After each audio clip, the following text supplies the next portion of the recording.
মে মাসেই ইরানে হামলার সব প্রস্তুতি চূড়ান্ত করেছে ইসরায়েল। মে মাসের প্রথম সপ্তাহে ইরানের পরমাণু কেন্দ্রে হামলা করবে বলে ঘোষণা দিয়েছে ইসরায়েল।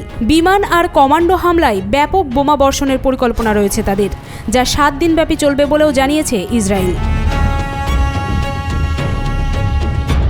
ইরানের পারমাণবিক স্থাপনায় ইসরায়েলের হামলার পরিকল্পনায় সায় দেননি মার্কিন প্রেসিডেন্ট ডোনাল্ড ট্রাম্প। মার্কিন প্রশাসনের কর্মকর্তা ও অন্যান্য সূত্রের বরাত দিয়ে মার্কিন সংবাদ মাধ্যম নিউ ইয়র্ক টাইমসের এক প্রতিবেদনে বুধবার এ তথ্য জানা যায়। হোয়াইট হাউসের কর্মকর্তা সহ সংশ্লিষ্ট সূত্রের বরাতে সংবাদ মাধ্যমটি জানায়, ট্রাম্প ইরানে হামলা নয়, বরং দেশটির সঙ্গে একটি নতুন চুক্তির পথে এগোনোর সিদ্ধান্ত নিয়েছেন। নিউ ইয়র্ক টাইমস জানায়, আগামী মে মাসের শুরুর দিকে ইরানের পরমাণু স্থাপনাগুলোর উপর হামলার পরিকল্পনা ছিল ইসরায়েলের। তাদের লক্ষ্য ছিল তেহরানের পারমাণবিক অস্ত্র তৈরির সক্ষমতা 1 বছর বা তার বেশি সময়ের জন্য পিছিয়ে দেওয়া। সমন্বিত বিমান হামলা ও কমান্ডো অভিযানের চিন্তা ভাবনার পর ইসরায়েল একটি বিস্তৃত বোমা বর্ষণ অভিযানের প্রস্তাব দেয়, যা 1 সপ্তাহের বেশি সময় ধরে চলতে পারত।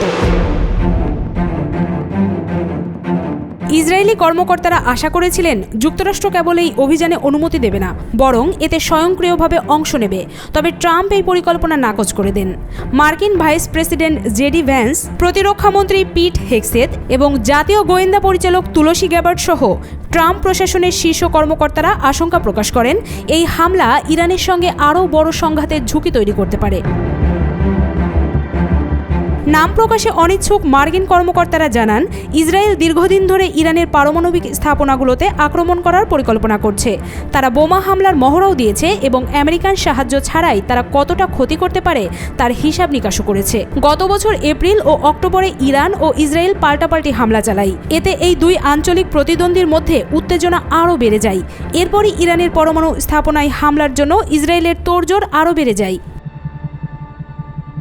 নিউ ইয়র্ক টাইমস জানায়, গত বছরের এপ্রিল মাসে ইসরায়েলের ওপর হামলার সময় ইরানের বেশিরভাগ ব্যালিস্টিক ক্ষেপণাস্ত্র মার্কিন ও ইসরায়েলি প্রতিরক্ষায় প্রবেশ করতে পারেনি। এদিকে ইসরায়েলি সামরিক অভিযানে ইরানের প্রধান মিত্র লেবাননের সশস্ত্র গোষ্ঠী হিজবুল্লাহ ক্ষতিগ্রস্ত হয়েছে।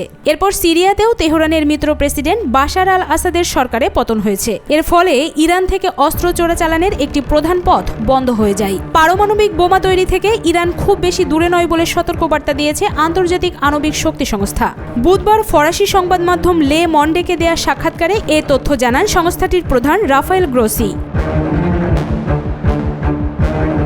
এদিকে তেহরানের পারমাণবিক কর্মসূচি নিয়ে যুক্তরাষ্ট্র এবং ইরানের মধ্যে আলোচনা চলছে। মার্কিন প্রেসিডেন্ট ডোনাল্ড ট্রাম্প এরই মধ্যে একাধিকবার হুমকি দিয়ে বলেছেন, আলোচনায় সমাধান না হলে ইরানের পারমাণবিক স্থাপনায় বিমান হামলা চালানো হতে পারে। অপরদিকে ইরানও ক্রমাগত সতর্ক করে আসছে যে তারা ইউরেনিয়ামের মজুতের মাধ্যমে পারমাণবিক অস্ত্র তৈরির পথে হাঁটতে পারে। ইরান বরাবরই বলে আসছে, পারমাণবিক শক্তি ব্যবহার করে বিদ্যুৎ উৎপাদন করতে চায় তারা। তবে দেশটি পারমাণবিক অস্ত্র তৈরির সক্ষমতা অর্জন করছে বলে সন্দেহ হয় পশ্চিমাদের। এর পরিপ্রেক্ষিতে 2015 সালে প্রেসিডেন্ট বারাক ওবামার আমলে একটি চুক্তি করতে রাজি হয় তেহরান। ওই চুক্তিতে বলা হয়, ইরান ইউরেনিয়াম সমৃদ্ধকরণ কর্মসূচি সীমিত করবে, বিনিময়ে দেশটির উপর থেকে বৈশ্বিক অর্থনৈতিক নিষেধাজ্ঞা তুলে নেওয়া হবে। 2018 সালে প্রেসিডেন্ট হিসেবে ডোনাল্ড ট্রাম্পের প্রথম মেয়াদ চলাকালে আমেরিকা একতরফাভাবে ওই চুক্তি থেকে বেরিয়ে যায়। এরপর ইরানের উপর নতুন করে নিষেধাজ্ঞা আরোপ করেন ট্রাম্প। পরবর্তীতে জো বাইডেন প্রেসিডেন্ট থাকাকালে পুরনো চুক্তিতে ফিরে যাওয়ার তাগিদ দেন। এই নিয়ে বিশ্ব শক্তিগুলো একাধিকবার আলোচনায় বসলেও তার ফলপ্রসূ হয়নি। তবে আগামী অক্টোবরের আগে হামলার প্রস্তুতি সম্পন্ন হবে না বলে ইসরায়েলি সেনাবাহিনীর একটি সূত্র থেকে জানা গেছে। প্রধানমন্ত্রী বেনিয়ামিন নেতানিয়াহু চাইছেন আরও আগে হামলা করতে। এমন একটা প্রস্তাব ইসরায়েল রাখতে চাইছে যাতে আমেরিকাকে যুক্ত থাকতে হবে। ট্রাম্প যদি পরিকল্পনাটিকে সমর্থন করেন, তবে আমেরিকা কিভাবে ইসরায়েলি আক্রমণকে সমর্থন করতে পারে তা নিয়ে মার্কিন কেন্দ্রীয় কমান্ডের প্রধান জেনারেল মাইকেল ই কুরিলা ও জাতীয় নিরাপত্তা উপদেষ্টা মাইকেল ওয়াল্টজ আলোচনাও সেরে ফেলেছেন। পরিকল্পনা সাজানো হয়ে গেছে। সমর্থন থাকলে এবং সেই সংঘাত বড় আকার নিলে মার্কিন কেন্দ্রীয় কমান্ডের প্রধান জেনারেল মাইকেল ই কুরিলা সামরিক সরঞ্জামগুলো মধ্যপ্রাচ্যে নিয়ে নেবেন। এছাড়া এয়ারক্রাফট ক্যারিয়ার কার্ল ভিসমন এখন আরব সাগরে রয়েছে, এটিও কাজে লাগানো হবে।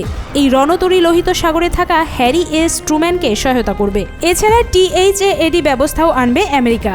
তবে ট্রাম্প এখনও রাজি না হওয়ায় ইসরায়েল ও যুক্তরাষ্ট্রের সহযোগিতা ছাড়া ইরান আক্রমণে সাহস পাচ্ছে না। ইতালির রোমে অনুষ্ঠিত দ্বিতীয় বৈঠকেও যদি সমঝোতা না হয়, তাহলে হয়তো ইসরায়েলের পরিকল্পনায় সায় দিতে পারে ট্রাম্প।